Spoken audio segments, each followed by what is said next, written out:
નમસ્કાર દર્શક મિત્રો, @ગુજરાતમાં આપનું સ્વાગત છે। લોકસભાની ચૂંટણી 2024ના પરિણામ જાહેર થઈ ગયા છે, જેમાં ગુજરાતવાસીઓએ તો ભાજપને દિલ ખોલીને મત આપ્યા છે। ગુજરાતની 26માંથી 25 લોકસભા બેઠકો ભાજપે જીતી લીધી છે, જેમાં પણ જો આપણે વાત કરીએ ભરૂચ લોકસભા બેઠકની, તો આ બેઠક પર મામા ભાણેજ એટલે કે વસાવા સામે વસાવાના જંગમાં ભાજપના મનસુખ વસાવા 7મી વખત સાંસદ બન્યા છે અને ભાણા ચેતર વસાવાને પરાસ્ત કર્યો છે।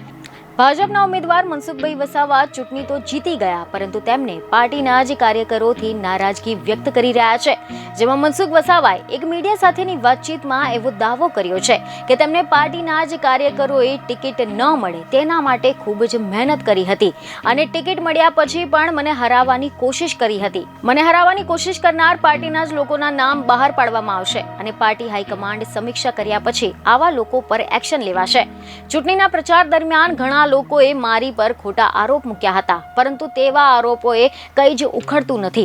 ડેડિયાપાડા ઝઘડિયા વિધાનસભા ટ્રાયબલ બેઠક છે। કેટલાક ટ્રાયબલ સંગઠનોએ અપપ્રચાર કર્યો અને મને બદનામ કરવાનો પ્રયત્ન કર્યો હતો, પરંતુ મારું કામ બોલે છે।